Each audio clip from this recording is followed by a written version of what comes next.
Esta chamada está sendo gravada. Agora, esta chamada está fazendo anotações.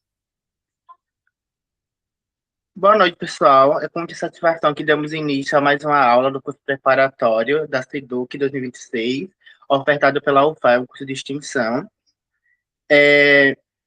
voltado, né, para a preparação do concurso da Secretaria de Estado de Educação de Alagoas. Hoje teremos um encontro muito especial, dedicado à química orgânica, uma área fundamental, né, para a nossa formação dos profissionais de química e também de grande importância para aqueles que estão preparando para essa carreira docente. E para conduzir essa aula, temos a alegria de receber uma professora com uma trajetória acadêmica e profissional bastante excelente. Nossa convidada é a professora Silvia Helena, docente da Universidade Federal de Alagoas, campus Arapiraca. A professora ela possui a graduação em Química nas modalidades bacharelado e licenciatura pela Universidade Federal de Juiz de Fora, concluída em 2004, e também é doutora em Química Orgânica pela mesma universidade, tendo realizado parte de sua formação, doutorado sanduíche, no Instituto de Química de Substâncias Naturais, na França. Atualmente, ela é professora adjunta, né, 4 da UFAL, atuando em diferentes áreas, entre elas química orgânica, bioquímica e análises instrumentais, dessas disciplinas, né, além de disciplinas relacionadas ao ensino de química e à extensão universitária. A professora também ela possui atuação muito importante na formação de professores, sendo docente permanente e coordenadora do mestrado nacional Profiqui, no polo da UFAL, né? Nesse espaço, ela desenvolve trabalhos voltados à integração entre química orgânica e a formação de professores da rede pública de Alagoas, com a elaboração de materiais de apoio e sequências didáticas. Além da sua atuação no ensino, ela possui experiência na área de química medicinal, desenvolvendo pesquisas relacionadas à busca por moléculas bioativas e a investigação de diferentes alvos enzimáticos com aplicações em áreas como doenças negligenciadas, distúrbios cutâneos, câncer e cicatrização. Então, além de toda essa experiência acadêmica e científica, temos hoje uma professora que também tem uma forte relação com a formação de professores e com o ensino de química, que torna esse encontro ainda mais especial para todos nós, né? Que estamos aqui com o objetivo de aprender e principalmente nos preparar para a aprovação. Professora Silva, seja muito bem-vinda. É com grande satisfação contar com a sua presença. Tenho certeza que será uma aula de muito conhecimento, aprendizagem e contribuição, mas, antes de tudo, agradecendo por a senhora fazer parte, né, dessa ação voluntária mesmo, dessa extensão, que é esse curso preparatório para a SEDUC. Palavra da senhora. Desde já, obrigado. Boa noite, Bruno. Boa noite, demais colegas, né, professores, né, e aqueles que ainda não ingressaram no mercado de trabalho, né, que estão se preparando para essa longa caminhada, né. Eu cumprimento todos vocês, tá, desejando uma boa noite. Eu agradeço pelas palavras. Bruno já foi meu aluno mais de uma oportunidade, então é suspeito para dizer, mas é uma satisfação estar aqui contribuindo com esse projeto, né, que eu acho que é de fundamental necessidade, e acho que é missão da universidade levar, de fato, o conhecimento a quem está precisando e ajudando na preparação docente ou na carreira das pessoas, né, da nossa comunidade, seja daqui de Arapiraca, seja de Alagoas ou de outros estados. Então, hoje a gente vai conversar um pouquinho sobre química orgânica e bioquímica em alguns pontos. Eu vou só confirmar com o Bruno. Você está me ouvindo direitinho, Bruno? Sim, professora, tudo ok. Eu vou estar aqui quietinho no canto, mas qualquer coisa que você precisar, é só chamar, certinho? Tá certo. Então, a professora Thaisa, que é a coordenadora do projeto, ela selecionou algumas questões para a gente conversar aqui hoje a respeito delas, tá? Então, eu vou começar aqui com a primeira questão, que é uma questão do SEBRASP, né, SEE, Pernambuco, do edital de 2022, da parte de conhecimento específico, né, dessa prova. Então, é interessante, né, a gente discutir um pouquinho sobre essa questão, que além de ser uma questão sociocientífica, né, do ponto de vista da formação de professores, que é um termo que está sendo bastante utilizado hoje, inclusive, né, a gente teve a satisfação de conversar um pouquinho com o professor Marcelo Jordan, e ele pontuou muito bem sobre as questões sociocientíficas e a necessidade do professor aprender a trabalhá-las em sala de aula. Então, vocês que estão se preparando, fiquem ligados que é de fato, um tema bastante contemporâneo e necessário para discussão em sala de aula. Então, voltando à questão, a gente tem, eu vou fazer a leitura para a gente poder começar a nossa discussão. Então, a gente tem da questão o seguinte: os resíduos de medicamentos têm se tornado os poluentes que mais afetam recursos hídricos. Entre eles, se destacam os analgésicos. O ácido acetil salicílico, que tem massa molecular 180 gramas por mol, é um analgésico cuja concentração em um comprimido pode ser determinada por titulação com o hidróxido de sódio na presença do indicador fenolftaleína. A proporção de hidróxido para ácido acetil salicílico na titulação é 1:1. A dipirona sódica, que é um outro analgésico de grande interesse, dado o seu intenso uso pela população, sofre degradação de acordo com a reação apresentada a seguir. Então, a questão traz pontualmente 2 analgésicos bastante conhecidos, né, do grande público, né, da população, e, né, de alguma forma, é oportunidade para a gente discutir conceitos de química em sala de aula, visto que está no cotidiano dos estudantes. Então, a questão pede o seguinte, né, com base nessas informações, julgue os próximos itens. Então, bom, a primeira parte da nossa questão, ela fala a respeito do ácido acetil salicílico, né? Nesse ponto, obviamente, o estudante, ele precisa pensar na estrutura do ácido acetil salicílico como sendo um ácido carboxílico orgânico, grupo, né? COOH, que é o grupo funcional mais característico dessa função aí de ácido carboxílico, e, obviamente, ele vai ter que se lembrar, né, que aqui na questão também foi dito que ele pode sofrer uma reação, né, de ácido-base aí, reagindo com o hidróxido de sódio na presença de um indicador. Então, vamos lá às afirmações. Ele está dizendo que nessa questão a função da fenolftaleína é tamponar a solução. Bom, se a gente conhece bem as reações de titulação, né, e na maior parte das vezes a gente usa algum indicador, né, do ponto de viragem dessa titulação. A fenolftaleína é um deles, né? Então, ele é um indicador de ácidos e bases que estão presentes na solução, e a fenolftaleína, em especial, ela trabalha na faixa de 8 a 10 no pH. E promove uma transformação, né, na sua estrutura, que converte uma solução incolor a vermelho ou rosa, né, dependendo da concentração dos reagentes no meio. Então, é importante a gente entender conceitualmente o que a presença da fenolftaleína está fazendo numa titulação de um ácido com uma base. A função dela, definitivamente, não é tamponar a solução. A função dela é indicar o ponto onde, né, a concentração das espécies foi neutralizada, obviamente, indicando que, proporcionalmente, houve uma transferência de prótons, né, em solução. Então, a afirmação número 1, ela está incorreta, ou ela está errada, né? A segunda afirmação, o hidróxido de sódio é um óxido binário. Bom, para já a gente vai ter que pensar o seguinte: o que é um óxido, né? Por definição. Óxidos são compostos químicos onde existe obrigatoriamente a presença do oxigênio, no entanto, ele tem que estar ligado a um elemento, né? Principalmente um outro elemento menos eletronegativo que eles, por exemplo, como óxido de cálcio, óxido de zinco, óxido de alumínio.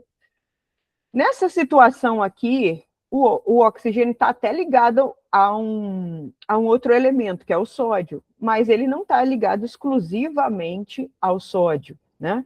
Ele está ligado a partir de uma conexão aqui, OH menos Na mais, fazendo com que o hidróxido de sódio, nessa situação, se torne uma base, né? Conceitualmente, a gente trata o hidróxido de sódio muito mais como uma base, né? Então, prestar atenção nos conceitos aí, o que faz com que também essa afirmação aí, número 2, ela esteja errada, né? Na nossa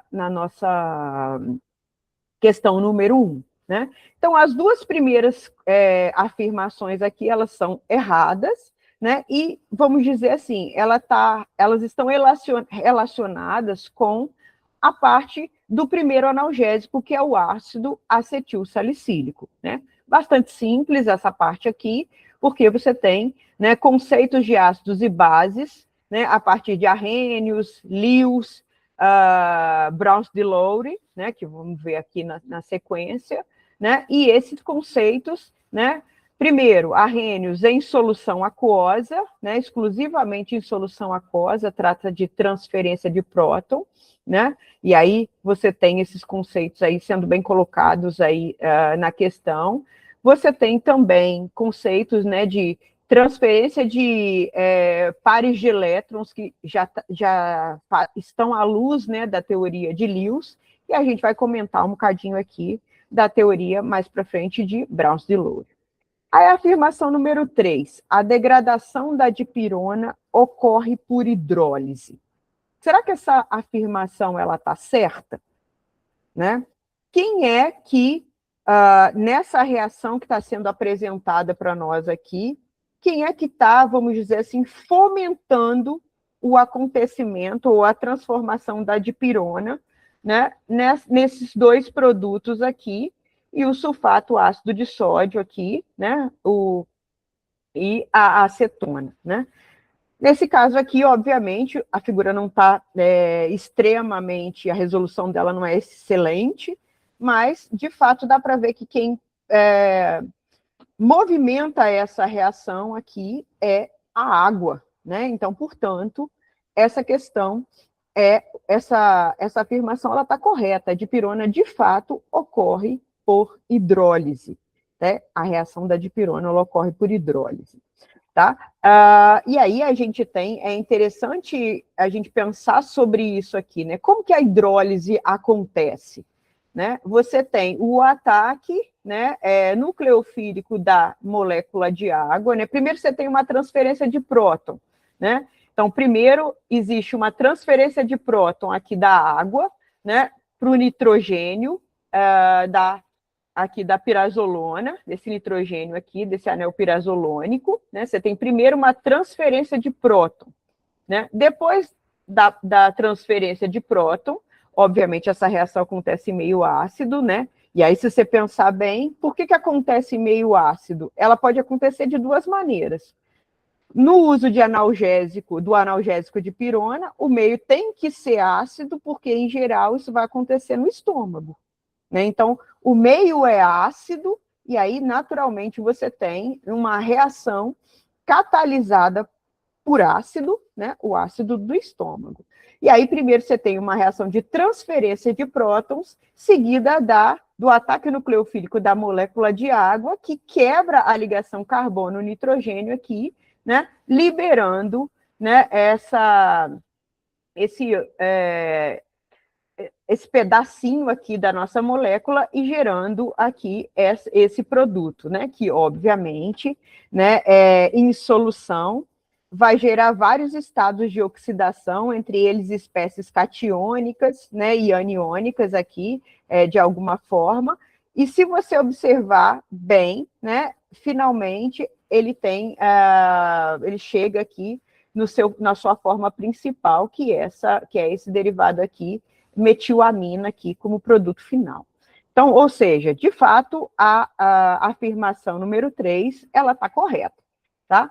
E aí, vamos agora para número 4, né? Eu digo que essa reação é muito interessante. Por que essa reação é interessante? Primeiro, porque existe um experimento, né, que é o experimento de degradação da dipirona com água sanitária. É um experimento super simples de fazer, né? Obviamente também vai acontecer, né, em meio ácido. Já eu passo de slide para a gente poder falar um pouquinho sobre ele. Ele é super simples de fazer, mas nem sempre é simples de explicar, dado que existem muitos intermediários reacionais, entre eles intermediários radicalares e catiônicos, que formam coloração diferenciada, né, para essa reação. Deixa eu passar aqui só um pouquinho. Aqui, ó, se você observar nessa minha imagem aqui, eu coloquei para vocês para poder exatamente vocês se ligarem do que está acontecendo quando eu faço esse experimento na escola, né? Primeiro, eu misturo aqui, eu faço uma solução com a dipirona, né, em água, né? E aí eu acrescento a água sanitária, né? Automaticamente, quase que instantaneamente, gera, né, um intermediário azul aqui, né? Que é, na verdade, a formação, né, de estados não estáveis, né, que vão levar, obviamente, a esse produto aqui, que é o 4-metilamino-antipiridina, tá? Que no final ele vai descolorir até, né, voltar aqui essa solução que fica amarela. Então, os intermediários até chegar na 4-amino-antipiridina aqui, que é amarelada, né? Aqui o 4-MAA, né? O formaldeído e o bisulfito de sódio. Esses estados aqui catiônicos, muitas vezes, e radicalares, né? Também, eles são aqueles que explicam essa coloração azulada. Então, para você que tem interesse de entender esse experimento que é simples de fazer, mas é muito difícil de explicar, ou é mais difícil do que deveria de explicar, né? Eu deixei aqui 2 links, né, para você consultar aí, ver essas explicações, tanto do ponto de vista da sequência de intermediários que são possíveis até chegar na 4-amino-antipiridina, tá? Formaldeído e bisulfito, né? Até, obviamente, o experimento e aquilo que você precisa para explicá-lo, né, em sala de aula. E aí, vou voltar aqui, né? Você tem nesse equilíbrio, como eu falei com vocês, né, anteriormente, se é no estômago, né, você tem o meio ácido, porque o nosso estômago é cheio de HCl, né? Então, naturalmente, você tem espécies H3 ou mais e OH- no nosso estômago, e é esse meio ácido que fomenta a reação, né?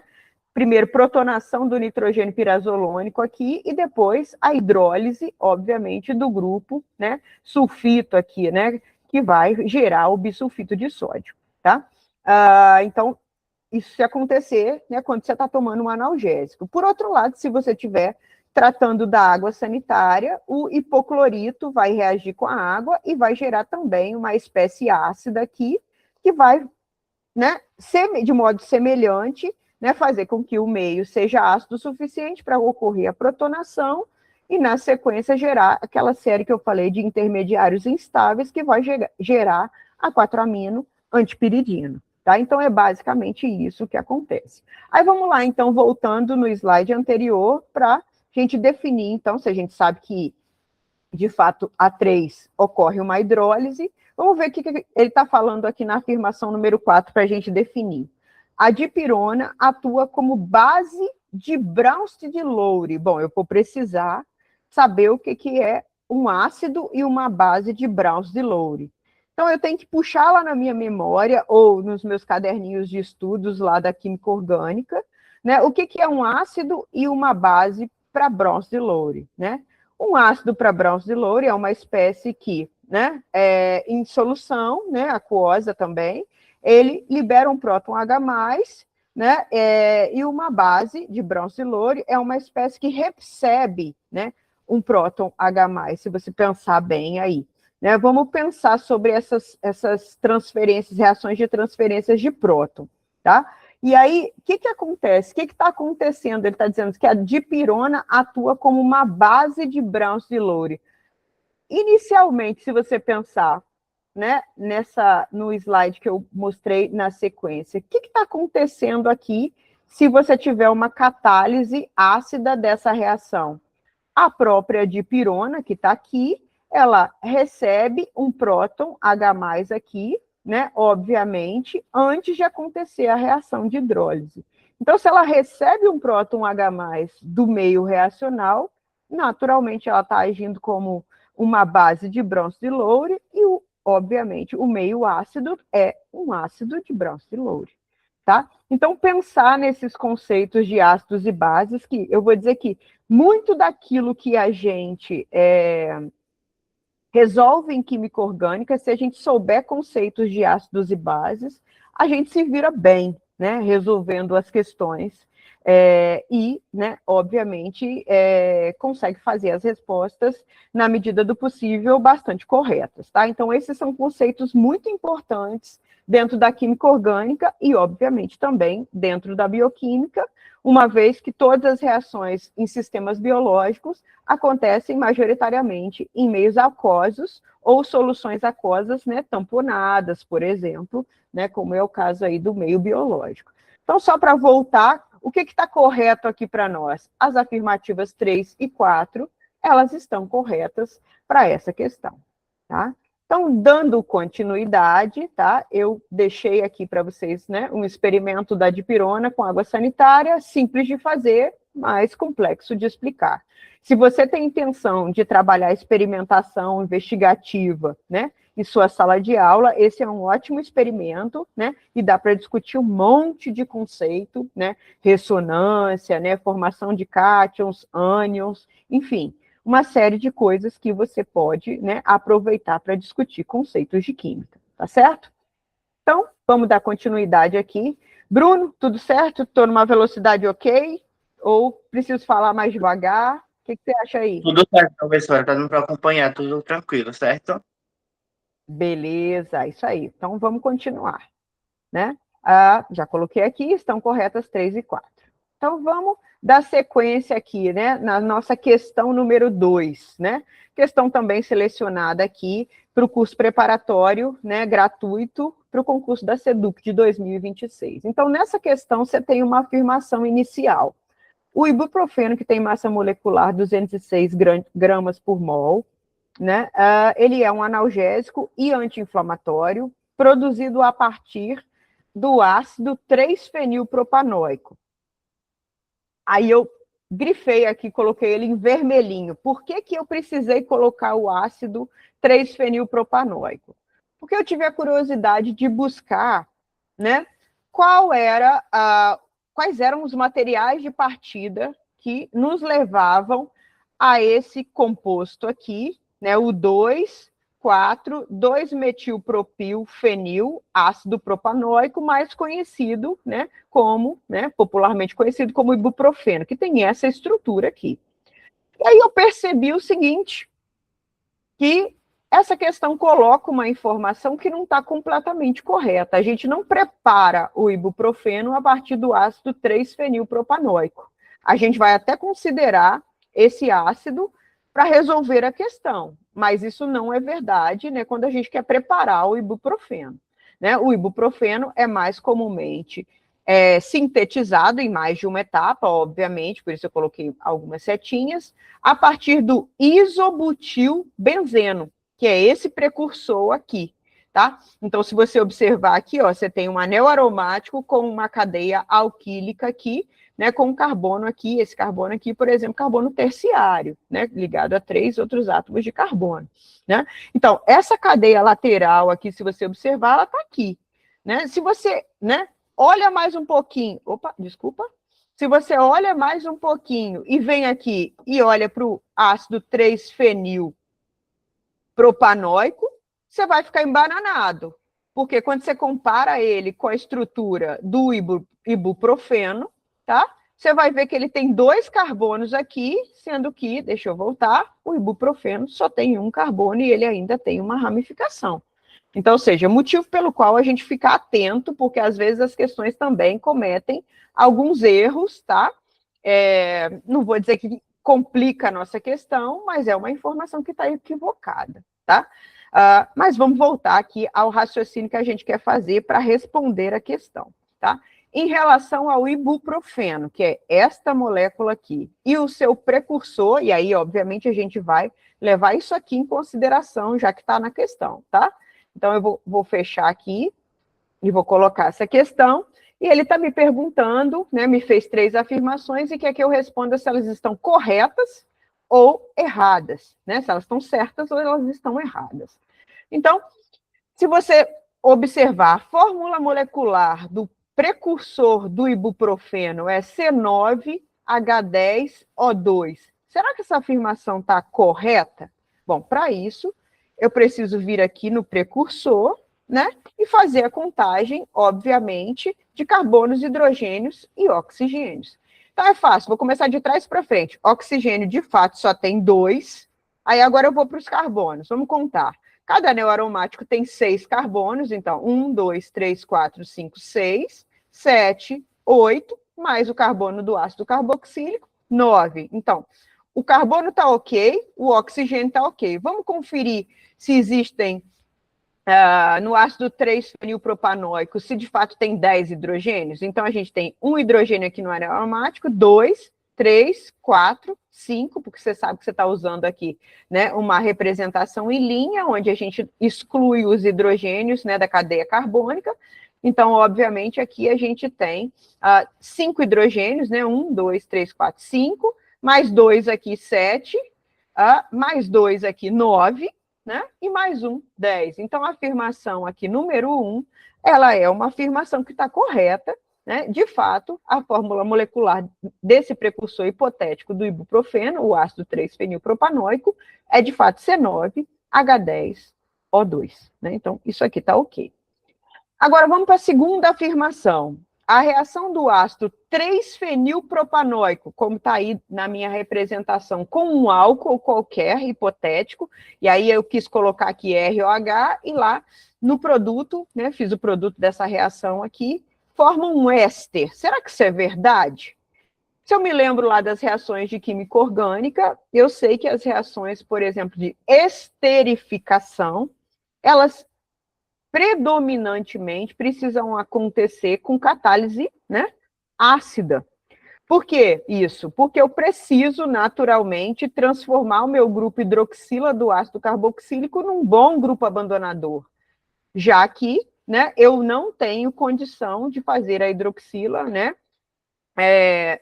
ser liberada no meio, porque ela vai ser liberada, por exemplo, já que essa reação aqui é uma reação que está em equilíbrio, né? Essa hidroxila seria uma base forte que naturalmente voltaria o equilíbrio para o lado do reagente. Então, essa catálise aqui, essa reação precisa ter catálise ácida, para eu deslocar o equilíbrio para a direita, para a formação do produto. Além disso, eu não coloquei aqui, mas essa reação também, ela forma água, né? O que faz com que essa reação seja reversível, e uma forma da gente forçar que o equilíbrio se desloque para a direita é retirando a água do meio reacional para que o equilíbrio fique cada vez mais deslocado para a direita. Então, ou seja, se a água está aqui, né, se eu retiro a água, eu forço o equilíbrio a se deslocar e eu tenho aí uma quantidade do produto que, de fato, é um éster. Nesse caso aqui, se eu usar metanol, é um éster metílico, né? E aí, eu tenho o 3-fenilpropanoato de metila como meu produto, fazendo com que a afirmação número 2, ela também esteja correta, né? Então, eu tenho 1 e 2 corretas.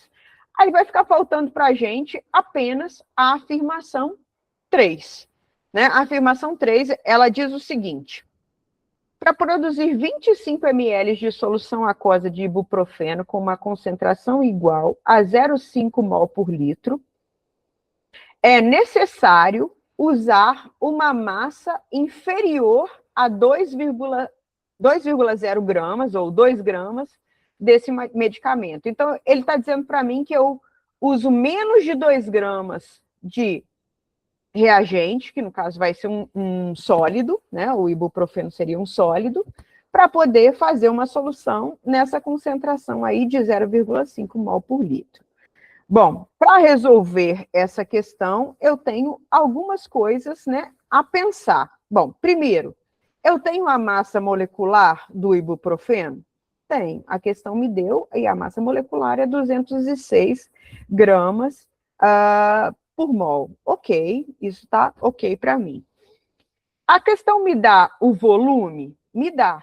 Só que a minha concentração, ela está em mol por litro, e o meu volume, ele está em ml. Então, naturalmente, eu vou ter que transformar, né, esse volume que está em ml para litros, né? Isso vai me dar um volume de, né, fazendo essas continhas aí, né, 0,025 litros. Então, já fiz essa transformação de unidade, já que eu preciso trabalhar, né, com as unidades, né, na mesma proporção. Então, depois que eu faço isso, o próximo passo é calcular o número de mols necessários da minha solução para eu obter essa concentração que está colocando. Então, quantos mols eu tenho numa solução com essa concentração?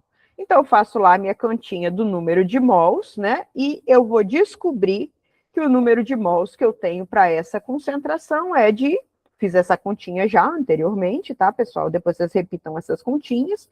Ela dá 0,125 mols. Então, o número de mols para essa concentração, né, com este volume em litros, é de 0,125 mols. E aí, agora, por fim, eu vou usar aquela relação de números de mols é a massa em grama dividida pela massa molecular. Né? Considerando que eu quero a massa em gramas, né, que é isso que a minha questão está pedindo, né? Número de mols já está em mols aí, porque eu calculei, o volume já está em litros, porque eu calculei, né? E aí eu aplico essas relações e vou descobrir que a massa em gramas final, para preparar essa solução aquosa de ibuprofeno aí e, né, completar para 25 ml aí no meu balão volumétrico, eu vou gastar 2,85 gramas de ibuprofeno para fazer essa solução massa-volume, né, no final aqui, tá? E aí, o que faz com que a terceira afirmação, né, ela está incorreta ou errada, né? A gente não tem menos que 2 gramas, a gente tem mais que 2 gramas do ibuprofeno para preparar essa solução, para preparar 25 ml dessa solução a 0,5 mol por litro, tá? Então, portanto, né, a gente tem aqui duas corretas, 1 e 2, e uma é incorreta, né, que é a número 3. Então, façam essas continhas, tá? E se você, né, puder, sempre que você estiver fazendo essas contas, mantenha as unidades, né, e vá se livrando, eu vou dizer, cortando as unidades à medida que você vai fazendo essas continhas. Por que isso? Porque aí você tem certeza, né, que no final você vai sobrar com uma unidade que faz sentido físico. Então, adiantaria eu chegar no final das minhas contas aqui com uma massa em ml? Não, claro que não, não faz nenhum sentido. Então, eu errei em algum ponto da minha questão. Né? Se eu trago a unidade junto comigo, né, eu sei que, naturalmente, eu preciso ter massa, nesse caso aqui, em uma unidade de massa. Gramas, decigramas, né, quilo, enfim, né? Unidades que correspondem a unidades de massa. Assim como volumes, eu preciso ter volumes em unidades que são compatíveis com unidades de volume, e concentração, e etc. Então, quando você carrega junto com você na conta as unidades, facilita, né, você ter clareza quanto à sua resposta e o sentido físico que essa resposta tem. Tá de acordo? Tá? Então, vamos continuando aqui. Mais uma questãozinha para a gente, que é uma questãozinha, que é a questão número 3, foi, né, do edital de 2021, questão de conhecimentos específicos aí. Essa é uma questão que eu vou dizer híbrida entre bioquímica e orgânica aplicada à bioquímica, porque tem tantos conceitos de bioquímica, né, como tem conceitos de orgânica para explicar certas coisas que a gente sabe bem, né? Os meus alunos, eu sempre discuto questões dessa natureza com eles, nas aulas de bioquímica, porque eu acho que elas são importantíssimas, são também parte das nossas questões sociocientíficas, que é o adoecimento, por exemplo, da nossa população, né, com problemas cardiovasculares provocados, por exemplo, por gorduras vegetais, né, parcialmente hidrolisadas, né, que geram, obviamente, aquelas gorduras que a gente convenciona chamar de gorduras trans, tá? Que provocam, né, muitos problemas cardiovasculares, infarto do miocárdio, enfim, né, aterosclerose, né? Então, todas essas coisas podem ser discutidas à luz da bioquímica e da química orgânica, né? É ótimo quando a gente tem essa oportunidade de discutir saúde quando está explicando química orgânica, né? É excelente. Então, vamos lá. A questão diz o seguinte para a gente. Margarinas que contêm gorduras vegetais parcialmente hidrogenadas são frequentemente rotuladas como feitas, entre aspas, né, feitas com óleo 100% vegetal. O que, né, dá a entender, o que sugere aos consumidores que elas são muito mais saudáveis que a manteiga, tá? No entanto, algumas ligações duplas, tá? E aí eu vou fazer só um parêntese aqui, sempre quando você for pensar nisso, você vai pensar em ligações duplas, e não em duplas ligações. Eu estou falando isso por quê? Porque às vezes tem essa questão de ligação dupla ou dupla ligação.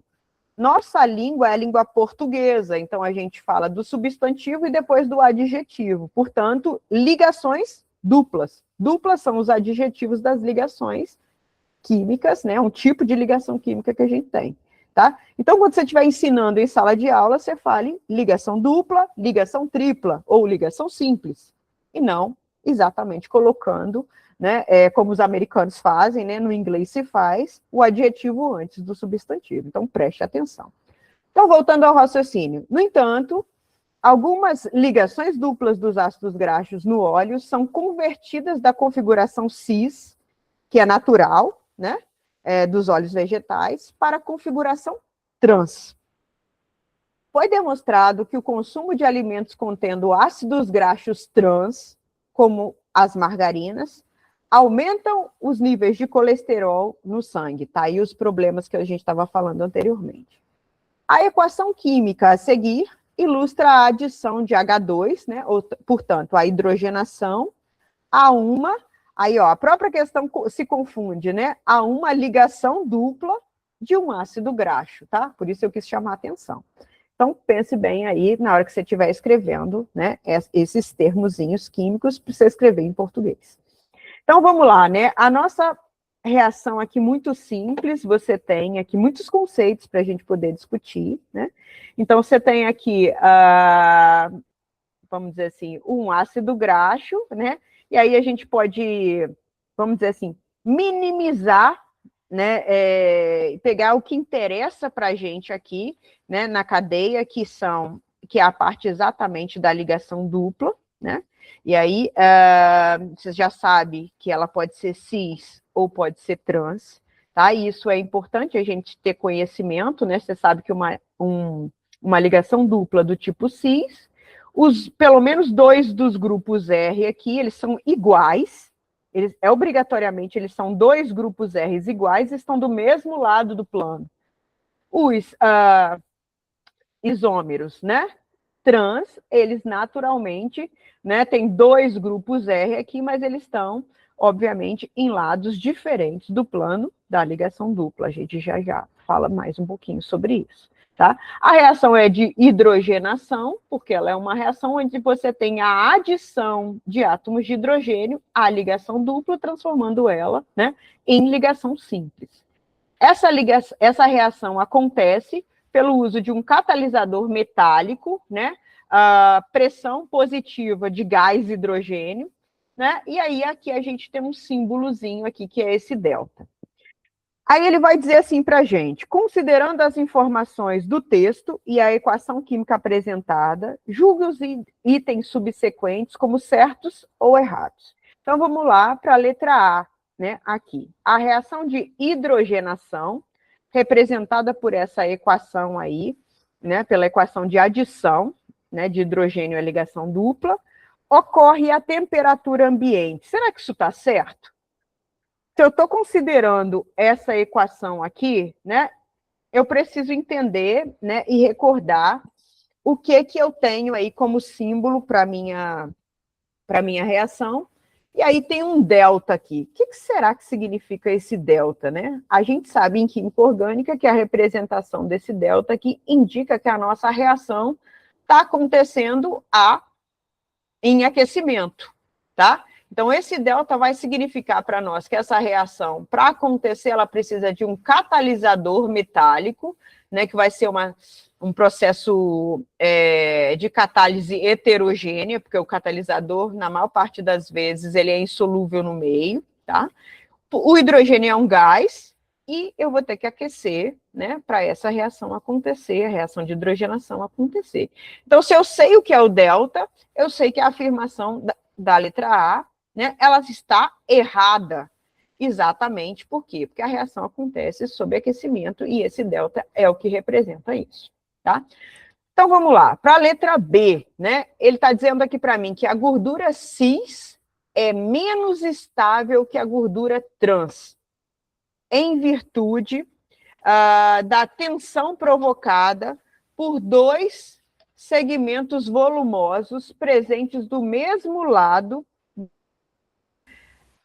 ligação dupla. Será que isso é verdade?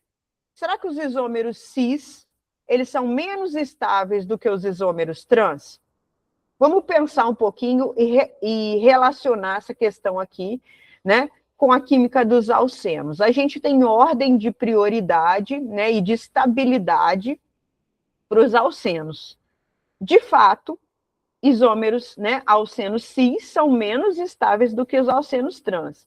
Vamos pensar um pouquinho, né? Os grupos aqui estariam do mesmo lado, né, o que poderia provocar repulsão estérica e repulsão eletrônica desses grupos que estão formalmente do mesmo lado do plano, né? Então, fazendo com que o isômero cis seja menos estável do que quando eu tenho grupos que estão de lados opostos de lados opostos do plano da ligação dupla, o que acaba fazendo com que você tenha menor impedimento estérico, né? Ou seja, quanto mais volumosos os grupos forem, né, mais espaço, né, eles ocupam, né? E aí eu posso ter, né, conceito de impedimento estérico, porque esses grupos, as nuvens eletrônicas, elas interagem entre si, provocando impedimento do espaço e provocando repulsões eletrônicas, né? Então, de fato,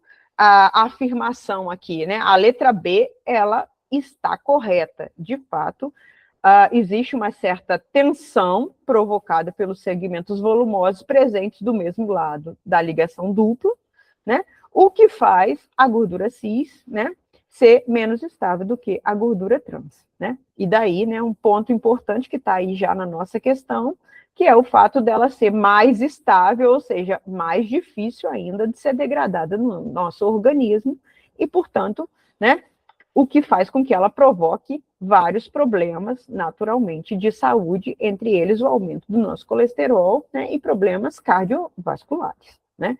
Já que, se ele é mais estável, eu posso pensar um pouquinho sobre as propriedades físicas, como ponto de fusão, por exemplo, é mais difícil, né, para a gordura trans, né, ela ser metabolizada para o nosso organismo. Requer muito mais energia, né, quando ela não se acumula em algumas partes, principalmente nas artérias, tá? E aí eu vou chamar atenção ainda na letra B para um conceito que está na questão, mas que aqui, por exemplo, ele não deixa muito claro para a gente, né? Ele está dizendo só de cis e trans, né, que são, naturalmente, à luz da isomeria geométrica, né, eles seriam isômeros de cis e trans. Mas eu preciso levar em consideração uma coisa, eu só tenho isômeros cis e trans quando eu tenho dois grupos ligados aqui, nos dois carbonos. Por exemplo, se eu chamar esse carbono de 1 e esse carbono de 2, esses dois grupos eles têm que ser iguais, tá? Então, eu tenho que ter pares de grupos iguais, e até 2, para eu usar essa nomenclatura cis e trans, tá? Vai ser cis se os dois iguais estiverem do mesmo lado, e trans se os dois iguais estiverem em lados opostos do plano da ligação dupla. Agora, E se esses 4 grupos R's aqui, eles forem diferentes? Eu posso usar a nomenclatura cis e trans, professora Silvia? Não, você não pode. Porque existe uma convenção, Kahn-Ingold e Prelog, de nomenclatura de compostos orgânicos, né, alcenos em específico, que diz que quando eu tenho 4 grupos diferentes ligados a carbonos, né, de uma ligação dupla, eu preciso usar a nomenclatura E e Z. A nomenclatura cis-trans, ela está contida dentro da nomenclatura EZ, sendo correspondente cis ao Z e o trans ao E, tá? Então, mas eu preciso tomar cuidado, porque às vezes vai aparecer para a gente cis-trans, mas às vezes vai aparecer EZ. Isso em função do número de grupos aqui que eu tenho ligados nos carbonos 1 e 2, né, da minha ligação dupla de um alceno ou de um ácido graxo, tá? Então, prestar atenção. Nesse caso, o Z, obviamente, é equivalente ao cis, os grupos, né, de maior prioridade, vamos dizer assim, eles vão estar no mesmo lado do plano da ligação dupla, e os grupos de menor prioridade, né, vão estar, e o isômero E, que corresponde ao trans, né, eles vão estar em lados opostos ao plano da dupla, tá? Então, já fiz uma revisão para você aqui, para você poder pensar um pouquinho sobre essas nomenclaturas aqui, tá? Vamos continuar, então, né? A letra C. A equação química representada é denominada hidrogenação catalítica e assemelha-se à transformação da gordura saturada dos óleos vegetais em gordura insaturada das margarinas. Vamos pensar nessa afirmação e se ela tem possibilidade dela estar correta, né? Ou seja, eu estou falando que um isômero que está sofrendo hidrogenação, como é o alceno aqui, com o hidrocarboneto alceno, ele está sendo hidrogenado e está gerando um alcano, vamos dizer assim, né? O que a minha questão está dizendo? Que uma gordura saturada está se transformando numa gordura insaturada. É exatamente o contrário do que está mostrando a minha equação. Ou seja, um composto insaturado por hidrogenação se transforma num composto saturado, como é o caso aqui, tá? Então, nesse caso, especificamente, essa afirmação aqui, né, a letra C, ela está incorreta. O que acontece, na verdade, é a transformação de uma gordura insaturada em uma gordura saturada, tá? Por exemplo, por hidrogenação catalítica, né? Nesse caso, catalisada com níquel. Aí vamos ver, né? Então, a primeira aqui, né, tá errada, a segunda estava correta, a terceira estava errada. Vamos ver a letra D, né? Vamos ver o que ele diz aqui para nós na letra D, né? Trazer para a sala de aula análise de rótulos nutricionais ou rótulos de alimentos, por exemplo, em princípio as margarinas, por exemplo, e manteigas, né? Com trechos como o que aparece entre aspas no texto, possibilita o professor desenvolver o letramento científico, além de ensinar a linguagem e os métodos da ciência. Será que isso está certo ou será que isso está errado, né? Será que eu trazer para a sala de aula, à luz, né, assim, do que os documentos normativos aí, por exemplo, né, e as legislações, sejam estaduais, né, ou nacionais, né, promovidas aí pelo MEC e pelas secretarias de educação, será que é interessante a gente promover o letramento científico trazendo o cotidiano para dentro de sala de aula? Claro, né, essa afirmação está completamente correta.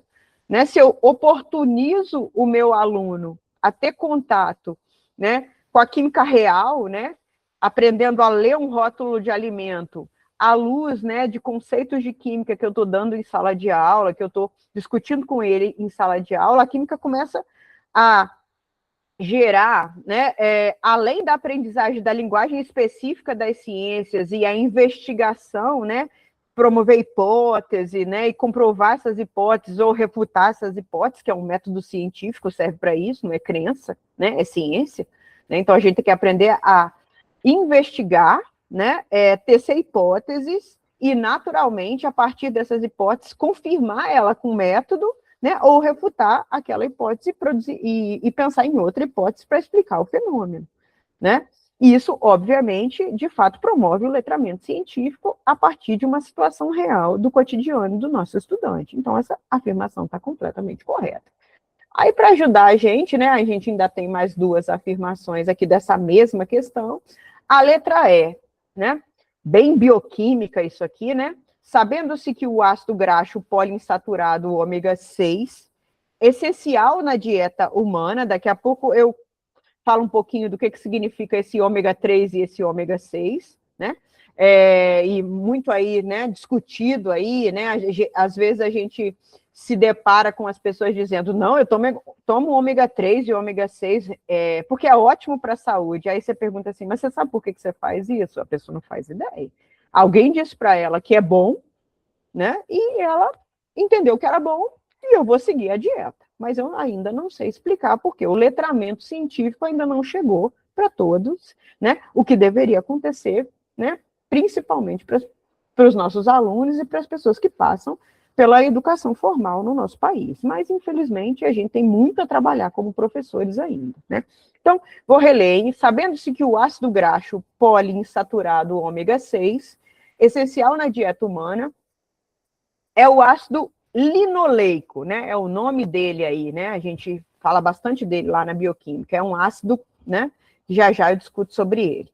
Cuja nomenclatura oficial é ácido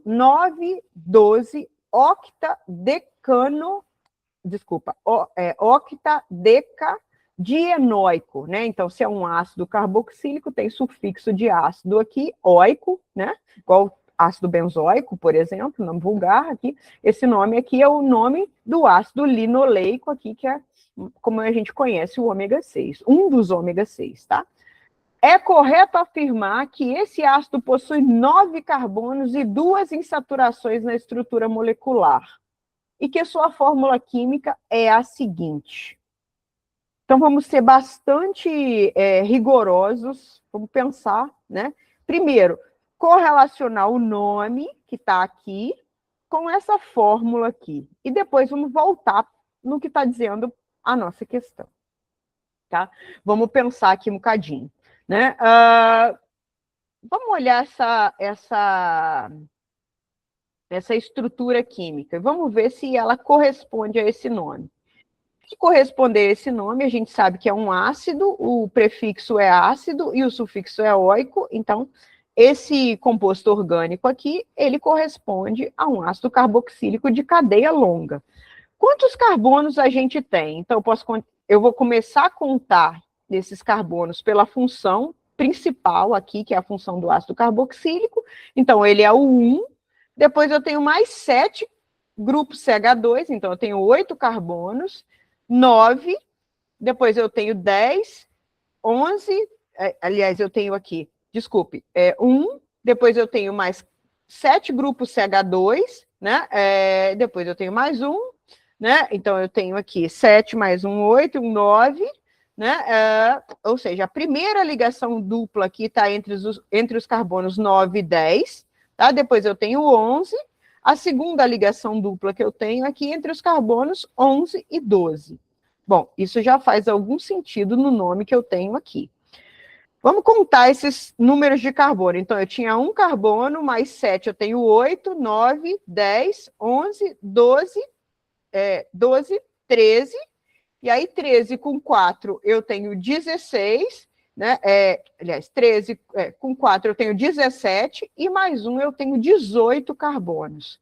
Aí eu vou precisar pensar aqui nesse nome, né? Octadecan, né? Significa 18 carbonos.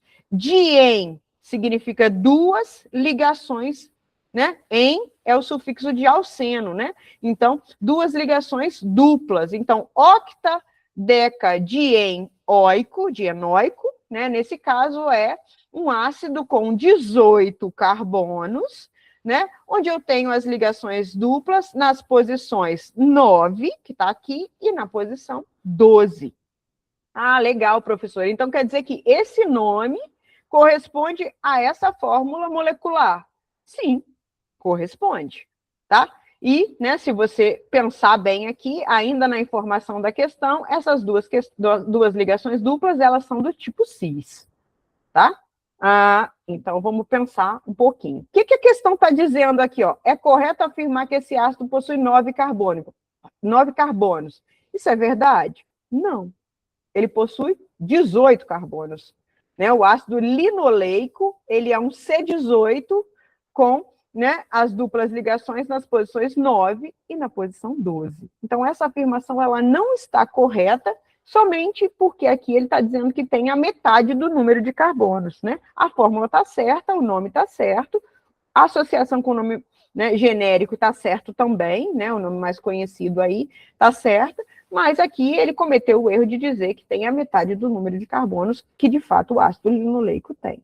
Aí eu vou chamar a atenção para aquilo que eu falei desde o começo. Por que o ômega 6? O ômega 6 é uma forma alternativa da gente olhar para essa estrutura aqui do ácido linoleico. Se você pensar bem, né, quando eu falo esse nome aqui, eu estou começando a contar os carbonos a partir da função principal aqui, que é o ácido carboxílico. O que é a nomenclatura ômega? Ela começa a contar os carbonos a partir da extremidade do grupo CH3 aqui terminal, né? Então, ou seja, é como se a gente começasse a contar aqui da metila terminal, né? É como é chamada aqui nos ácidos graxos. Então, nesse caso especificamente aqui, né, significa o ômega 6 é que a primeira ligação dupla, ela está a 6 carbonos da minha metila terminal. Então, ou seja, você tem aqui a metila mais 4 carbonos, ela é o 6º carbono em relação a onde eu comecei a contar, que é a metila terminal. Então, por isso que ela é ômega 6. Ah, professora, então quando é ômega 3, significa que, né, a ligação dupla está a 3 carbonos da metila terminal? Exatamente. É uma outra forma de eu dar nome a esse tipo de ácido graxo aqui, ou ácido carboxílico de cadeia longa, muito presente aí, por exemplo, em óleos poliinsaturados vegetais, né, principalmente vegetais, né, e, né, também óleo de peixe, né, óleo de salmão, essas coisas, né, e por isso aí, né, os ácidos graxos poliinsaturados fazem bastante, de fato, bem à nossa saúde, tá? Então, essa questão química aqui, ela pode ser desvendada à luz do ômega, mas também pode ser desvendada à luz da nomenclatura IUPAC, tá? Essa afirmação em si, ela está incorreta ou ela está errada, exatamente só por causa desse detalhe aqui. Porque o ácido não possui 9 carbonos, ele possui, de fato, 18 carbonos. E aí a F aí é a temática alimentação, com vistas a problematizar o consumo balanceado de ácidos graxos, né, como ômega 3 e ômega 6, né, e outros ômegas tantos aí, né, possibilita uma abordagem contextualizada e interdisciplinar de alguns tópicos do conteúdo programático da química, tais como funções e reações da química orgânica, isomeria, cinética, né, entre outras, né, reações químicas, catalisadores, enfim, um monte de outras coisas que a gente pode discutir. Isso é verdade? Sim, isso é verdade. Eu posso falar de um meio mundo de coisa, né, só trabalhando exatamente a temática dos ácidos graxos na alimentação e a sua correlação, por exemplo, conceitual, né, entre a química orgânica e a bioquímica e a saúde, por exemplo, né? Então, pode fazer bastante interdisciplinar, né, já que a bioquímica, se você pensar bem, já é por si só uma ciência que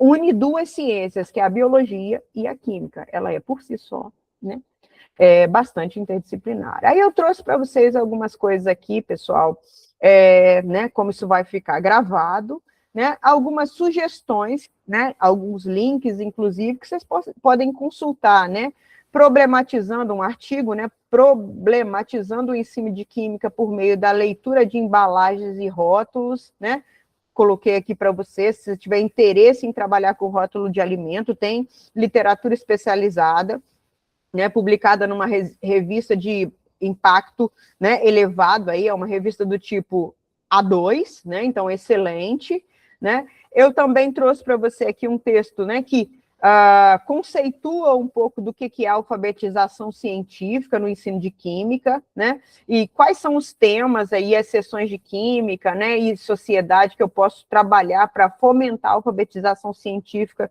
do meu público, né, então, naturalmente, dos meus alunos, seja eles de ensino médio ou alunos de graduação, a gente usa bastante isso aqui na universidade também. E aí trouxe um outro texto aqui para vocês, que também está aqui, né, o link depois, né, vocês podem copiar e colar, eu não consegui deixar como link aqui, que estava ficando muito pesada a minha apresentação, né, mas é os ácidos graxos na saúde, ou seja, para promover a contextualização e a interdisciplinaridade, né, trabalhando aí com doenças cardiovasculares, e pensar um pouquinho em como discutir química a partir de problemas de saúde, né? Então, quem é que nunca, né, conheceu uma pessoa que tem um problema cardiovascular, tem colesterol alto, né, enfim, né, tem problemas dessa natureza e a gente pode usar como oportunidade para, né, começar uma discussão, né, em sala de aula, para que os alunos comecem a se apropriar um pouco mais do conceito de química, né, baseado num tema que está bem próximo dele, né, às vezes ele já passou por um infarto de um parente, né, e alguém bastante próximo, e ele começa a pensar sobre isso, será que eu entendo o suficiente disso, né, e aí a gente vai trabalhando, tá bom? Então, vamos dar a sequência, né, eu não sei nem quanto tempo que eu estou aqui já, né, mas, bom, eu acho sempre muito divertido discutir química, sobretudo essas questões, assim, quando a gente tem oportunidade de questionar, né, se é certo, se é errado, e discutir conceitos, e fazer recordação de conceitos que a gente vê lá em nível de graduação, muitas vezes em nível de pós-graduação, e que a gente não lembrava mais, né? Ah, peraí, o que é ômega? O que é nomenclatura de composto orgânico à luz da IUPAC, né?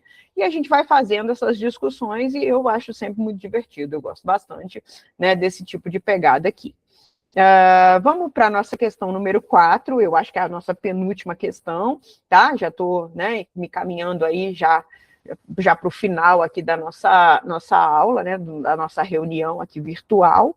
É uma questão da Sebrasp também, né, fresquinha, né, estava no edital de 2025, tá, de conhecimentos, a aplicação foi aí, ó, no mês 3 de 2026, né, uma questão de conhecimento específico, uma questão de múltipla escolha, né, as anteriores, né, eu tinha aí que justificar alguma coisa, eu tinha que apontar alguma coisa, né, como certo e errado, essa aqui é uma questão de múltipla escolha.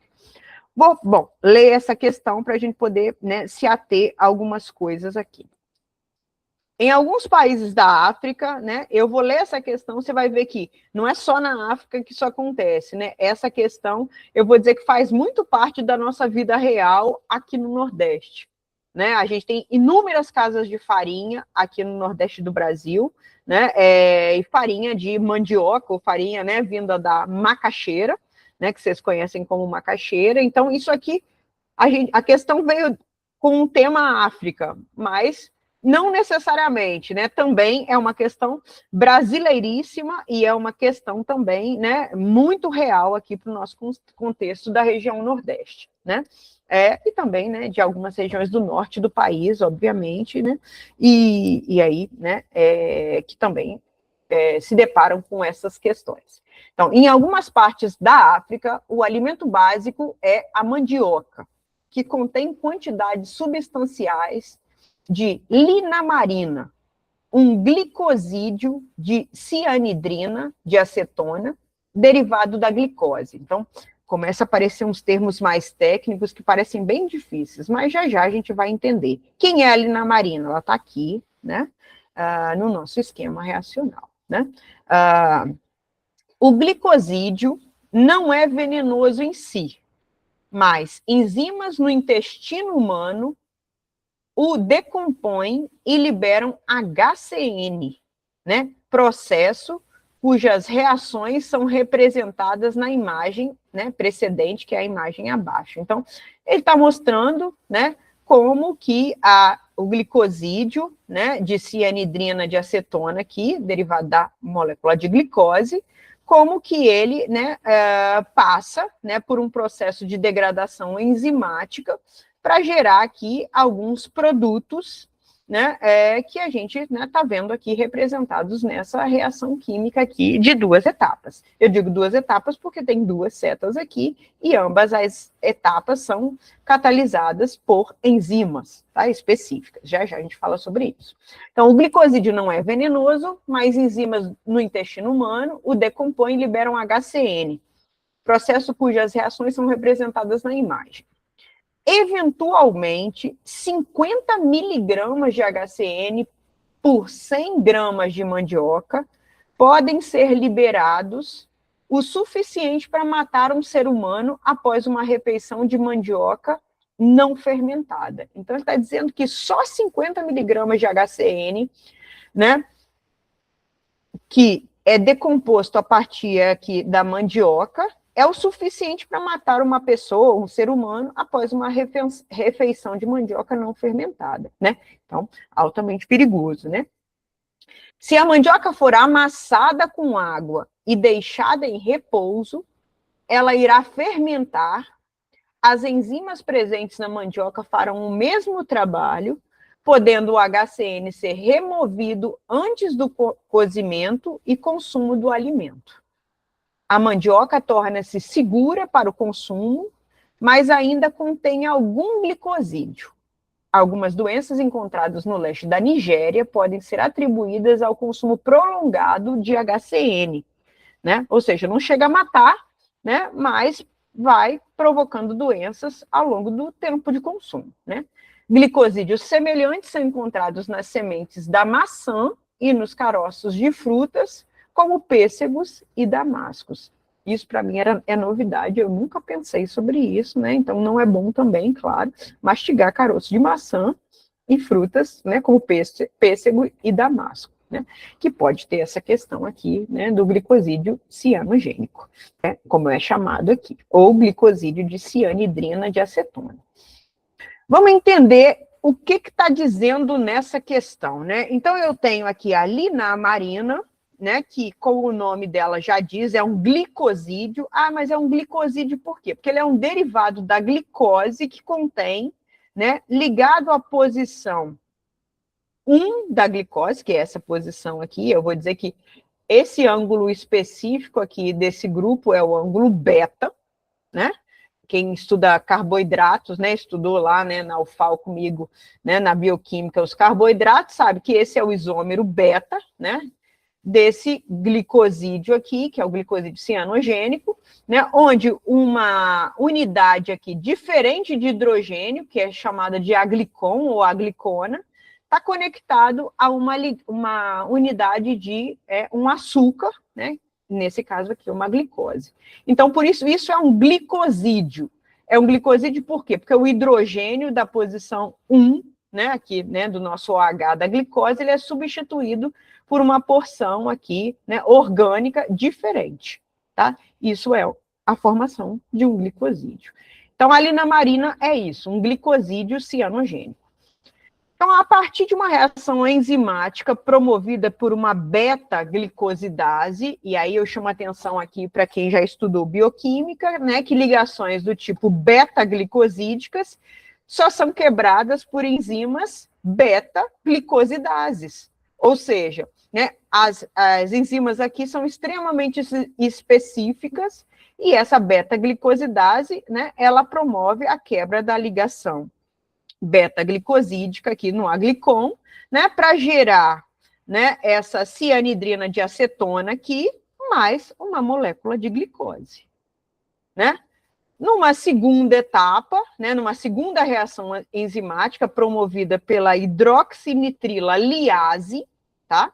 É uma liase, ela faz uma reação aqui que transforma, né, essa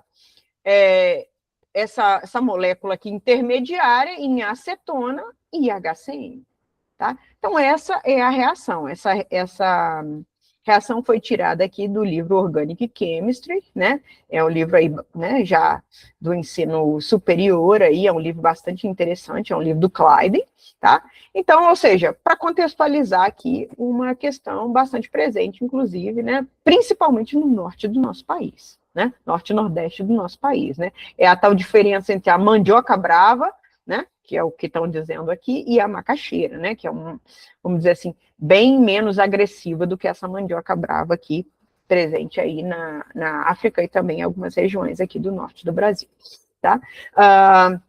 Vamos pensar um pouquinho sobre isso, né? Então, ele está dizendo, né, que a reação para nós, ela é essa aqui. Vamos ver as nossas alternativas para escolher, né, qual que é a alternativa correta, já que a questão é uma questão de múltipla escolha. Então, ele diz para a gente o seguinte, com base na imagem e no texto, é correto afirmar. Então, eu estou precisando entender, né, qual dessas alternativas ela é correta. Eu vou dizer que essa questão talvez seja bastante, assim, mais elaborada. Primeiro que o processo vem de um livro, né, vamos dizer assim, bastante mais avançado do que a maior parte dos cursos de licenciatura trata, tá? É o Clyden, então é mais comum usar esse livro nos cursos de pós-graduação aqui no Brasil ou em cursos de bacharelado, né? Mas, bom, não quer dizer que a gente não consiga resolver essa questão, tá? É num curso aqui, né, simples. Então, vamos precisar de alguns conceitos. Eu vou reproduzir para a gente aqui, eu vou reproduzir, né, numa outra imagem aqui, uma outra representação, se você observar, deixa eu só comentar uma coisa. Essa representação aqui da hidrólise da linamarina, né, no Clyden, ele está colocando uma representação da reação, né, enzimática, usando uma representação de estrutura na forma, né, representando o açúcar na forma de uma cadeira, né? Quem estuda bem a química de carboidratos, você sabe que você pode representar de mais de uma forma, né? Aqui ele está usando a representação em cadeira, né? No caso, né, do nossa glicose aqui, só para comentar, a glicose é a molécula orgânica, né, o açúcar mais estável, exatamente porque todas as hidroxilas, né, ligadas ao anel piranosídico aqui, né, elas estão, né, numa posição beta, numa posição equatorial. Tá? Uma outra coisa que vale a pena também falar, né, além da posição aqui ser cadeira, né, o que faz essa hidroxila ela ser beta e o aglicon aqui está numa posição beta? O fato da hidroxila estar no mesmo plano, ou seja, né, se eu passo um plano aqui cortando a cadeira, a hidroxila está acima do plano do corte aqui, do plano que eu cortei a cadeira, para cima, assim como esse carbono aqui ligado ao grupo CH2 também está para cima. Então, quando isso acontece, eu estou diante do anômero beta, né? E quando eu tenho essa situação com essa hidroxila para baixo, eu estou diante do anômero alfa, né? É uma coisa que a gente discute lá na química de carboidratos. Então, valia a pena também eu chamar essa atenção, tá? Então, olhe para cá, né? Vamos continuar pensando agora na nossa questão. A representação em cadeira aqui, eu fiz uma representação mais simples aqui, usando a fórmula de Haworth, né, que também é uma forma de eu representar a estrutura aqui da linamarina, né, com as hidroxilas, com o meu anel piranosídico no plano aqui horizontal e as hidroxilas, né, ou grupo CH2, para cima e para baixo do plano da página, né? Essa é a representação da glicose. Então, perceber que as duas representações têm que dizer a mesma coisa, né? Hidroxilas têm que estar nas mesmas posições, independente da representação que eu fizer, tá? Então, isso aí é uma coisa que a gente tem que discutir. Mas vamos lá, voltando, né? A reação, a afirmação A, né? A reação catalisada pela beta-glicosidase é de eliminação. Será que essa reação é de eliminação? Bom, primeiro que você tem aqui a beta-glicosidase, né, ou a linamarase, que é quem catalisa essa reação. Como que isso acontece, né, professora? Como é que isso vai acontecer? Né? Você tem naturalmente uma reação que não elimina, né? Ela não vai eliminar inicialmente, né? A gente tem naturalmente aí uma reação que pode gerar um intermediário que acaba ficando em equilíbrio, né? Mas primeiro aqui nesse caso a beta-glicosidase ela se liga à molécula de glicose, né? E é como se fosse feito um ataque, né, ao carbono anomérico, né?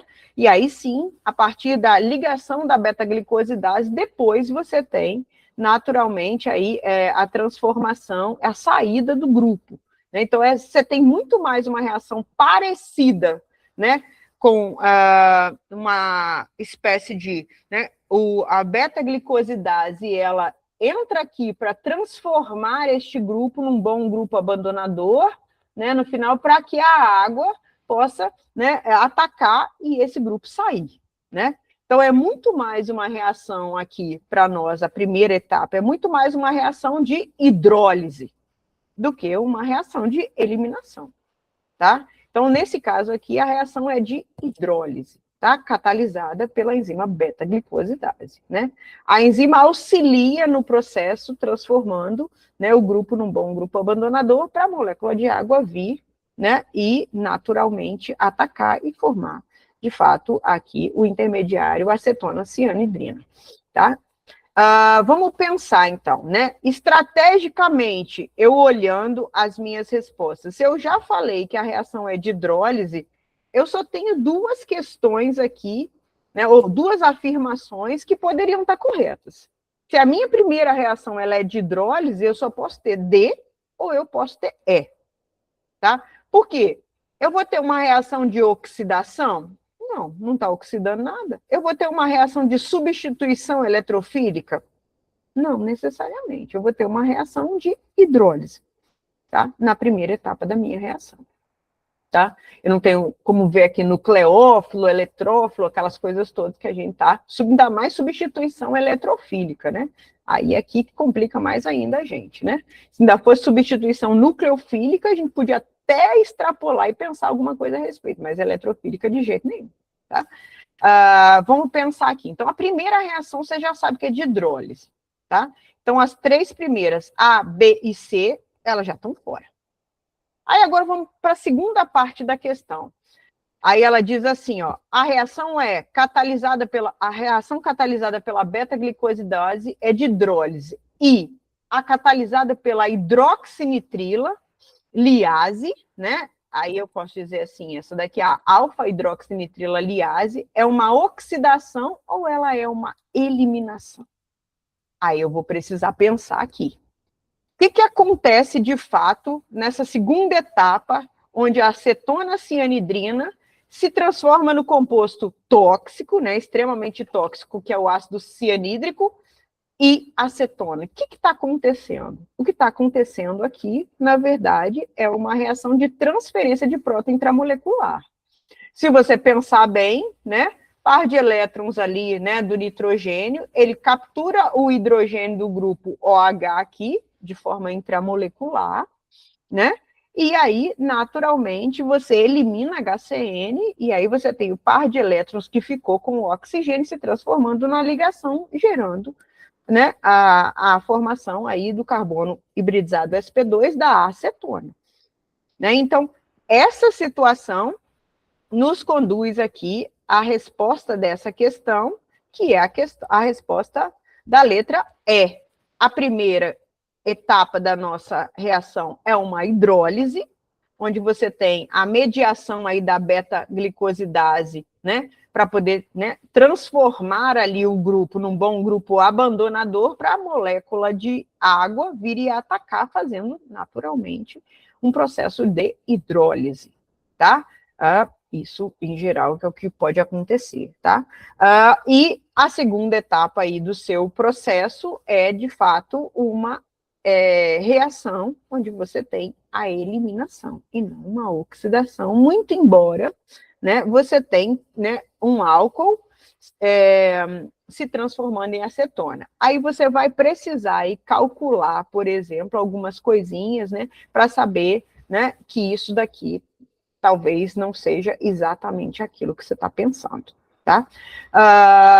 Eu trouxe aqui, né, fazendo uma propaganda nossa, recentemente a gente fez um trabalho aqui nas atividades curriculares de extensão do curso de Química Licenciatura do Campus Arapiraca, onde a gente deu a ideia para os alunos, né, de trabalharem em temas, né, os sabores, né, regionais, né, os saberes e os sabores regionais, né, alguma coisa assim. E aí, entre os temas, a gente tinha a química da macaxeira, onde a gente discute aí um pouquinho, né, desse ácido cianídrico, né, e esse processo, naturalmente, da quebra aí da linamarina, né, e a geração do ácido cianídrico, o que a gente precisa fazer exatamente para não, né, sofrer, né, com alguns problemas provocados aí por esse glicosídeo cianogênico, tá? Só para mostrar para vocês que é possível trabalhar isso em sala de aula, né, do ensino básico, assim como a gente trabalha na graduação. Também tem aqui o professor Antônio Florenci, né, do canal Universidade da Química, deixo aqui o link para vocês, né, que ele explica também, né, um pouquinho sobre essas questões aqui, né,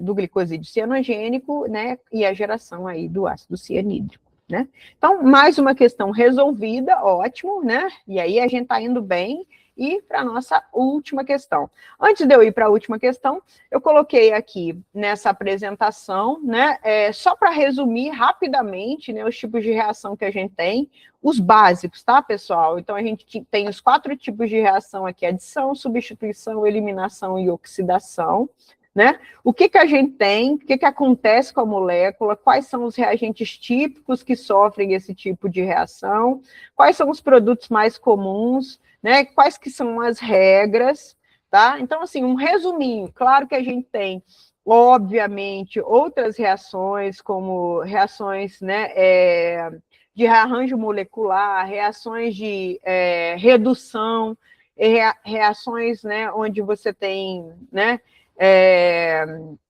reações de Dias-Alder, né, cicloadição, por exemplo. Então, ou seja, você tem uma infinidade de outras reações, né? Dentro do escopo da questão que a gente tem aqui, eu fiz um resuminho das que mais aparecem, né, são as mais simples, né, só para você recordar aqui alguns conceitos, né, na hora que você estiver estudando. Outra coisa que eu coloquei aqui, né, para quem não se lembra muito ou não teve oportunidade de estudar bioquímica, né, a gente tem, dentre as enzimas que a gente tem alguns tipos, né, e cada uma dessas enzimas cuida de um tipo de reação ou de um grupo de tipos de reação dentro dos organismos vivos. Então, as transferases, elas realizam transferências de grupos funcionais, as oxirredutases, reações de oxirredução, hidrolase, né, hidrólises, né? Eu posso falar que a beta-glicosidase pode ser uma hidrolase? Pode, de alguma forma, sim, ela hidrolisa, né? É uma ligação ali, né, na posição anomérica, né? Isomerase, ela faz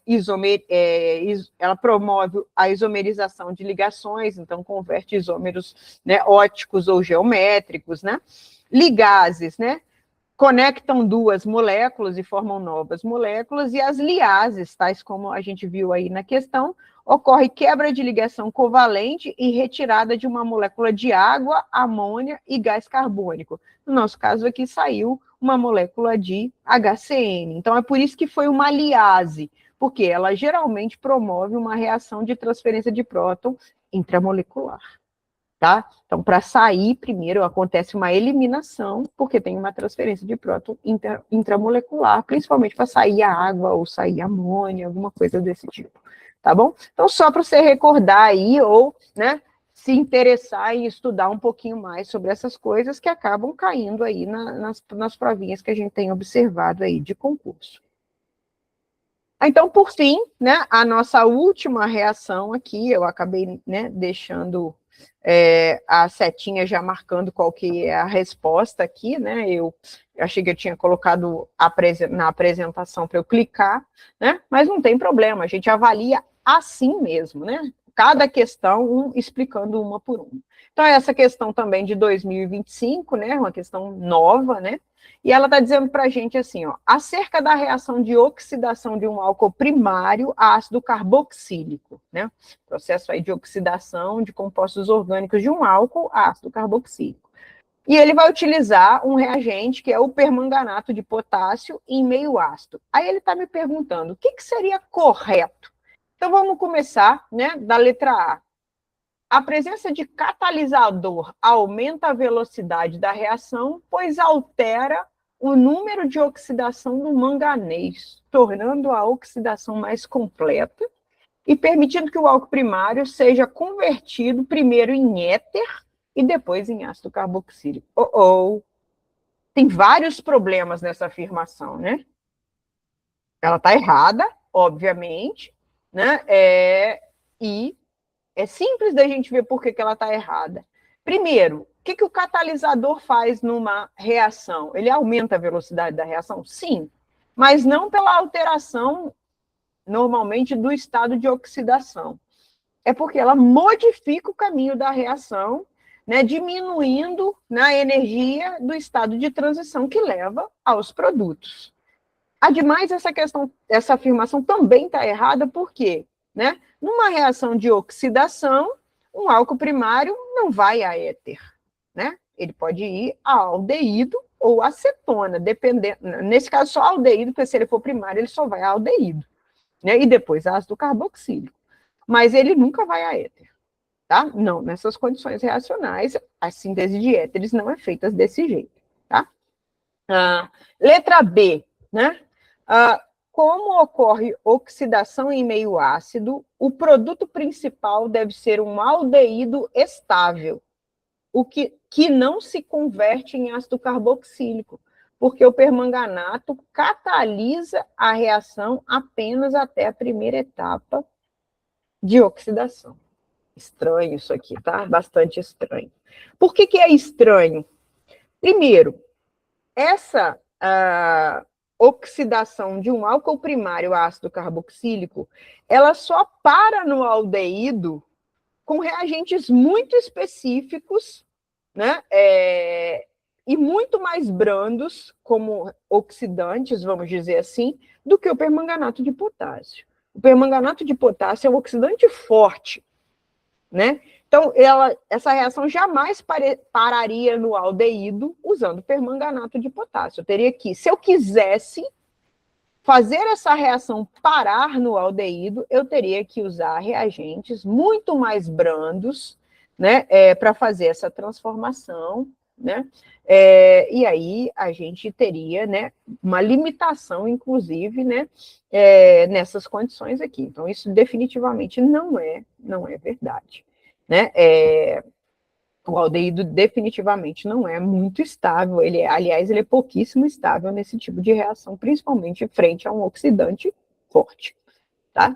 A oxidação do álcool primário é um processo exotérmico, sim, inclusive eu deixei um videozinho aí no link para vocês poderem olhar o quão exotérmico essa reação é, né? Que só ocorre se a reação estiver em equilíbrio químico deslocado para a direita. Ela acontece de qualquer jeito, né? Condição alcançada pela adição do ácido. Essa reação é, de fato, um processo muito exotérmico. Inclusive, tem que ser feita com muito cuidado, tá? O fato de eu colocar um catalisador ácido vai fazer com que essa reação aconteça ainda mais rápido, o que torna ela extremamente perigosa para reproduzir em sala de aula, né? Então tem que ter muito cuidado, usar, né, uma quantidade pequena, né, e usar EPIs, porque você está usando ácido, em geral é ácido sulfúrico que se usa, tá? Como vocês vão poder observar aí no link que eu deixei para vocês, e o processo se torna, de fato, violento. Tá? Então, tomar cuidado com essas coisas aqui em sala de aula, né? Funciona. Mas a reação, de fato, merece uma atenção de quem está executando o procedimento, porque ela pode, de fato, ser bastante violenta. Tá? Só para pensar aqui, né, num conceito que está aqui nessa letra, catalisador homogêneo de uma reação, né? Geralmente, um catalisador homogêneo é aquele que está dissolvido completamente em solução, assim como um catalisador heterogêneo é um catalisador, né, que está numa fase diferente daquela que a reação está acontecendo, né? É uma catálise heterogênea, tá? Então, vamos prestar atenção também nesses termozinhos de catalisador homogêneo ou heterogêneo, tá? A letra B, né? A letra D, desculpa. A oxidação de um álcool primário pelo permanganato envolve a transferência de elétrons do carbono do álcool primário, obviamente, para o manganês, com o aumento do número de oxidação do carbono. Bom, peraí. Se eu estou falando que a reação de oxidação do álcool primário ao ácido carboxílico está acontecendo, eu preciso saber calcular esses estados de oxidação, tá? E aí, né, tem umas regrinhas, né, que a gente pode trabalhar, né? Eu vou mostrar um pouquinho aqui para vocês dessas regrinhas, onde a gente calcula qual é a variação do estado de oxidação. No álcool primário, nesse álcool primário, já eu vou mostrar, o estado de oxidação do álcool primário é menos 1. No aldeído, ele é mais 1, porque, né, transferiu 2 elétrons, perdeu 2 elétrons, e no ácido carboxílico é mais 3. Eu tenho como calcular isso, tá? Se eu quiser. Vou mostrar alguns exemplos, depois vocês podem fazer, né? Aí nos caderninhos de vocês, vocês vão comprovar que isso que eu estou falando é verdade, né? Então, se o álcool primário, né, perde elétrons até se transformar em ácido carboxílico, ou seja, se sai de um estado de oxidação menos 1 e vai para um estado de oxidação mais 3, né, como é o caso aqui, né, naturalmente ele está sofrendo um processo de oxidação, ele está perdendo elétrons, está se tornando mais positivo, está perdendo elétrons, e, obviamente, você está aumentando o número de oxidação, que é o NOx do carbono. Então, essa afirmação aqui é a afirmação correta. Vamos ver o que diz a letra E. A reação pode ser acelerada por catalisadores homogêneos, como o permanganato, que diminui a energia de ativação e altera o estado de oxidação final dos produtos. Opa! Qual é o problema nessa afirmação? Primeiro, o catalisador dessa reação não é o permanganato. O permanganato é reagente.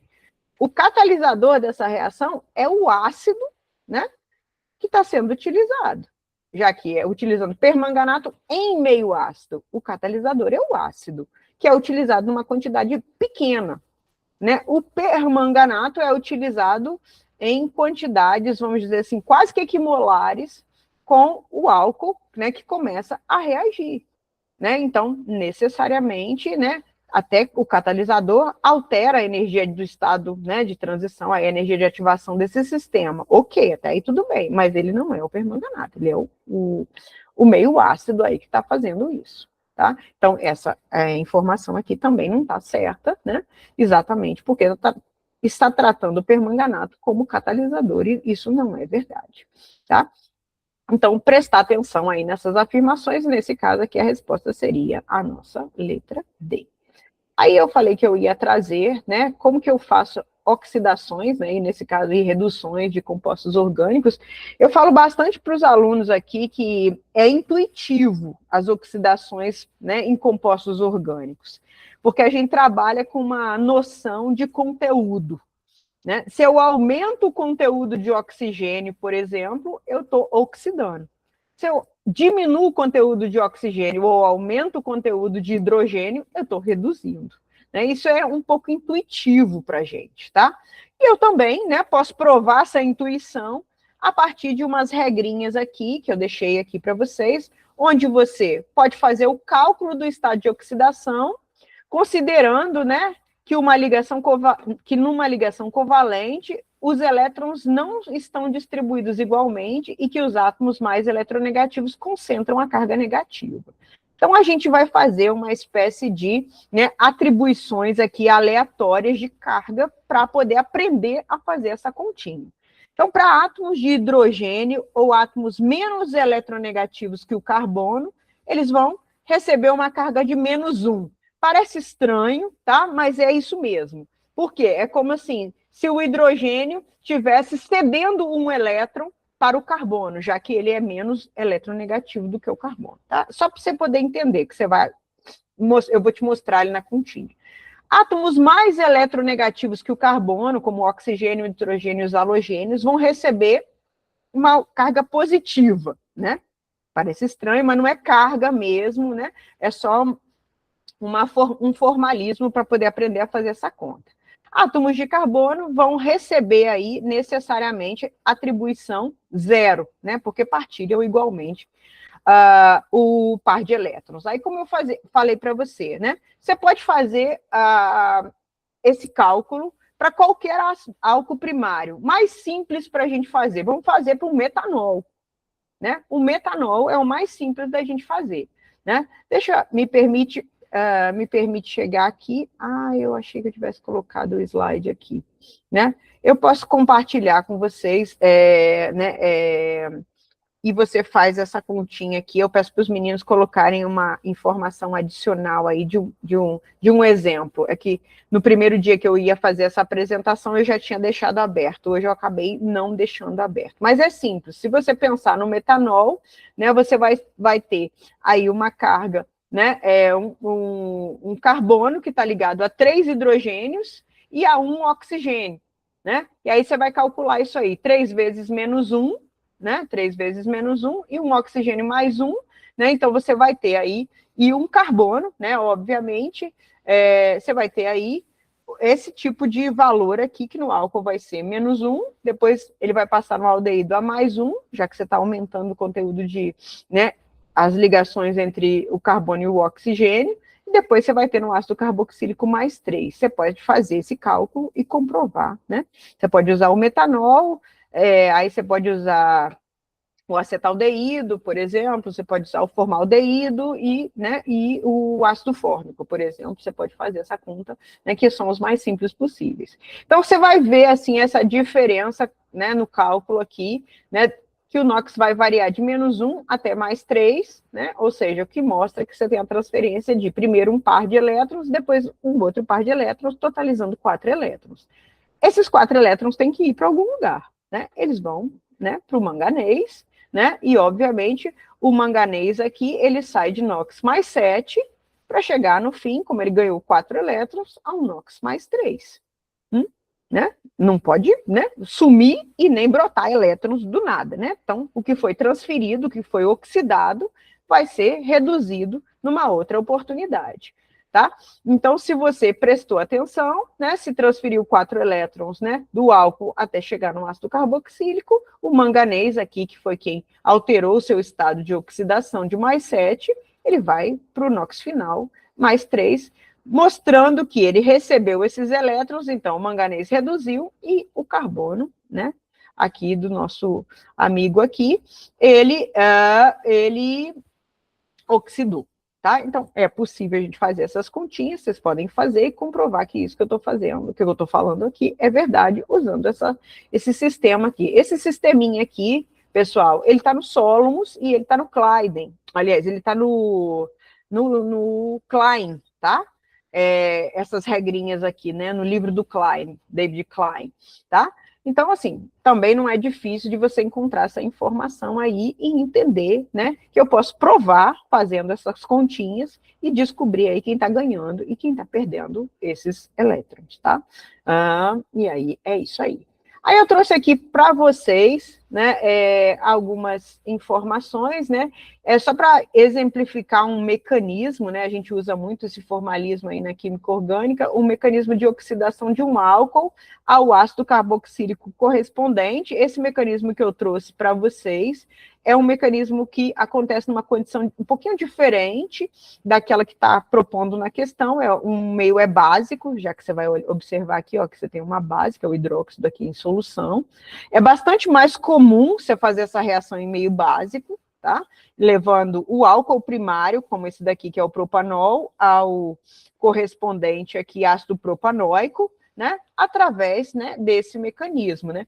Observar que você tem aqui uma reação de oxidação, e que vários estados dessa reação de oxidação, eles estão em equilíbrio, tá? Apesar da reação ser exotérmica, tem algumas etapas onde você tem transferência de prótons que tem que ser representada aí como, assim como a gente representa reações ácido-base, em equilíbrio, né? Como é o caso aqui, ó, transferiu este próton aqui para o oxigênio de K e gerou esse grupo OH. Quando transferiu, você tem o oxigênio voltando a ser neutro, né? Antes ele era catiônico, né? Aí sim, a base pode vir capturar esse próton, transformar essa ligação aqui na ligação dupla e o manganês sai, né? Na forma de manganato aqui, né? E aí você tem a passagem do álcool para o primeiro intermediário, aí que é o aldeído. Aí é isso que eu falei, muito difícil parar no aldeído, já que você tem base no meio que vai atacar o aldeído e vai levar naturalmente ao ácido carboxílico. Mesmo que você faça essa reação em baixíssima temperatura, é muito difícil você controlar aí a obtenção desse aldeído usando permanganato, que é um oxidante forte, tá? Deixei para você aqui, ó, no YouTube tem essa reação, que eu acho até que foi feita numa escola, e acho assim, até para você, né, criticamente analisar se isso é seguro para fazer com um conjunto de alunos e na quantidade, ou seja, no volume de reagentes que foi feito essa reação aí pelo professor, né? Criticidade em relação àquilo que está exibido na internet, como, né? Muita vantagem de fazer, porque podia ter havido um acidente, né? Podia acontecer alguma coisa, já que você está com uma turma de adolescente dentro de um laboratório, né? E às vezes, né? O volume de reagentes aí, às vezes precisa ser bem calculado, né? Já que eu estou trabalhando com reações de oxidação, com catálise ácida, e que podem ser naturalmente muito exotérmicas e muitas vezes muito violentas. Tá? Então, deixei para você aí o linkzinho, né? Agradeço a oportunidade, né? E o convite da professora Thaísa, do grupo de alunos do PET, né? Que está coordenando também, junto com ela, esse trabalho aqui do curso preparatório, né? Os meus colegas professores que já passaram e que, né, ainda vão passar para discutir conteúdos com vocês. É sempre uma oportunidade incrível a gente pegar essas questões e fazer essa revisão de conceitos com vocês, né? Eu fico à disposição, né? Quem quiser me contactar, né? Entre em contato aí com o pessoal do concurso, né? Eu, né, estou à disposição na UFAL, sempre me encontram lá. Se quiser discutir alguma coisa, né? É só aparecer para a gente poder discutir um bocadinho de química, né? E melhorar aí a nossa expertise nessa ciência tão fantástica, né, e tão presente aí no nosso cotidiano. Eu costumo dizer para os meus alunos, né, que só não enxerga química quem não conhece química, né? Se a gente enxerga química, é porque a gente já está avançando no caminho de conhecer um pouquinho mais, né, de como as coisas, né, ao nosso redor, elas funcionam. Muito obrigado, pessoal, e uma boa noite. Bruno? Professora, em nome da toda a equipe, né, do concurso da SEDUC, ofertado pela UFAL, o curso preparatório da SEDUC, a gente que agradece a senhora imensamente por ter disponibilizado um pouco do seu tempo para dar essa aula excelente, que tenho certeza que essa aula trouxe muitas contribuições, trouxe revisões que eu pude acompanhar, né, durante toda a aula, que já tinha paguei a orgânica Windows com a senhora, então pude rever esses conteúdos que já tinha estudado antes, então tenho certeza que a aula foi excelente. Trouxe várias contribuições.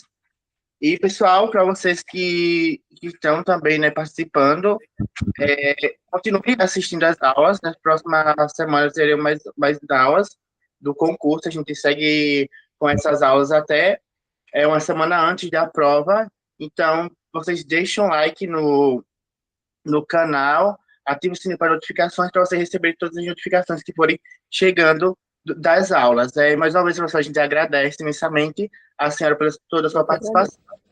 Eu vou pedir à professora esse material para disponibilizar no grupo de WhatsApp também para vocês terem acesso quando for assistir essa aula.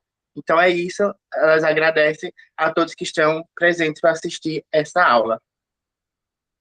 Boa noite, pessoal. Obrigada mais uma vez. Tchau, tchau. Tchau.